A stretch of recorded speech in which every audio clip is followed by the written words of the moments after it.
Hello Cowboys Nation, welcome to another video, and without further ado, let's get to another round of news from America's team. Dallas Cowboys make big jump in ESPN Power Rankings after Week 1. After signing Dak Prescott to the largest contract in league history, the Dallas Cowboys defeated the Cleveland Browns in Week 1. This victory helped the team rise up in the latest NFL Power Ranking by ESPN. In their Week 1 matchup, the Cowboys delivered an impressive performance against Cleveland, earning a solid victory.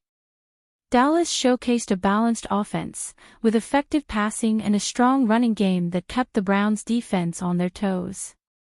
Prescott was particularly effective, demonstrating his ability to make quick decisions and accurate throws under pressure. The offensive line provided solid protection, allowing Prescott time to execute plays and maintain offensive momentum. Defensively, the Cowboys were equally impressive, effectively limiting the Browns' scoring opportunities. Their defensive line applied consistent pressure, resulting in critical stops that thwarted Cleveland's drives. The secondary was sharp, ensuring that the Browns' key receivers struggled to find open space. In addition to the strong individual performances, the Cowboys displayed excellent teamwork and communication, which are vital for a successful season. The coaching staff's game plan was well executed, allowing the team to maintain control throughout the contest. Thanks to their win against Cleveland, the Cowboys have risen up a few notches in ESPN's latest NFL Power Ranking after Week. In their Week 2 clash, the Cowboys host the New Orleans Saints at AT&T Stadium. Both teams impressed in their season openers. Key players include Prescott and CeeDee Lamb for Dallas, while Derek Carr and Alvin Kamara are predicted to lead the Saints. Overall, the Cowboys' Week 1 win sets a positive tone for the season, highlighting their potential as strong contenders in the league. With a solid foundation established, fans are optimistic about what lies ahead for Dallas in the coming weeks. Cowboys drop major hint on Dalvin Cook debut date. The Cowboys opened Week 1 of the NFL season with an impressive win in Cleveland, putting behind them an off-season marked by turmoil over holdouts, contracts, and a mostly idle free agency. Also among the items of controversy was the team's approach to its running back spot, where the Cowboys lost starter Tony Pollard to free agency and replaced him with Ezekiel Elliott, the veteran whom the Cowboys were poised to make the lead back. That is, until the team inked former star Dalvin Cook last month. Cook is a four-time Pro Bowler who could obviously help the Cowboys. He has been working with the team's practice squad since he was brought aboard on August 28, and the only question around him is when, exactly, he will suit up with the 53-man roster. Coach Mike McCarthy opened up about how Cook looks so far and when he might put him on the field this week. "I'm glad he's here," McCarthy said of Cook, via elonstarlive.com.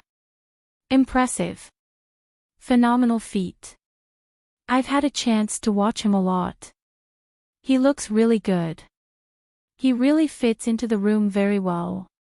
If you look at his time frame and how much time he's been here, I think the biggest thing is hopefully we can get a full week's work this week and next week. That's only going to help the guys that got here late." Cowboys RBs were subpar in Week 1. That indicates that Cook will not be activated for Week 2, the team's home opener against the Saints. But it does leave the door open for Cook to play in Week 3, which would so happen to be a game against the Ravens, the team that Cook signed with late last year for the playoffs, after he was released by the Jets. And McCarthy is right about having full weeks to work. After Week 3, the Cowboys have a Thursday night game in Week 4, meaning that Cook would not have much time to work into the rotation if he has not played by Week 3. Even with as well as things went for the Cowboys in blowing out the Browns, the running backs were less than impressive. Elliott posted 40 yards on 10 carries, a respectable 4.0 yards per carry. But number 2 back Rico Dowdle had just 26 yards on 8 carries and Deuce Vaughn had 1 carry for 4 yards. Receiver CeeDee Lamb was the Cowboys' best running back on the day, with 3 carries for 25 yards. Cowboys could sign ex-Jets tight end as injury cover for Jake Ferguson. While things are looking up for Jake Ferguson, the Dallas Cowboys could cover all their bases by signing a former New York Jets tight end. CJ Uzomah has had a rough offseason coming into the 2024 campaign, but the free agent would be an ideal signing for a team like the Cowboys. Ferguson avoided a major injury during Week 1, but it's always better to be safe than sorry. If Dallas does decide they need to reinforce the tight end group, there may not be a better option than Uzomah. Uzomah was recently released by the Philadelphia Eagles, but failed to make the roster. The former Auburn Tiger has never exploded in terms of production but has 192 receptions, 1891 receiving yards and 16 touchdowns to his name. At this stage, going for a player with experience and proven ability makes more sense to cover for Ferguson. Plus, the Cowboys' tight end group are all relatively inexperienced. Luke Schoonmaker and Hunter Luepke are both talented players but are in just their second NFL season.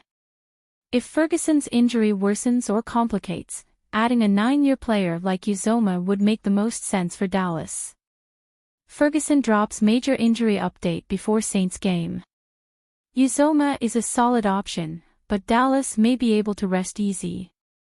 After Ferguson went down against the Cleveland Browns last Sunday, initial fears included a serious ACL injury. Just 3 days later, Ferguson revealed that the pain has subsided according to The Athletic's John Machota. That's great news for the Cowboys, as Ferguson is the clear lead TE. After exploding onto the national scene with 71 receptions, 761 yards and 5 touchdowns in 2023, he seems set for another huge year in Dallas offense. Dodging a bullet like an ACL sprain or tear means he may not have to miss any time at all. While Dallas could look to the free agency or trade market if the need arises, Blogging the Boys writer Brian Martin believes the team already has their reinforcement. Martin explained why FB Hunter Luepke should be taking snaps in Ferguson's stead. Martin also explains that Dallas essentially used Luepke as a natural TE replacement against Cleveland. Luepke actually took more snaps as an inline tight end, 10, than he did as a backfield fullback, 8. There's a lot to like about Luepke, and Cowboys fans may be seeing him a lot more in the coming weeks.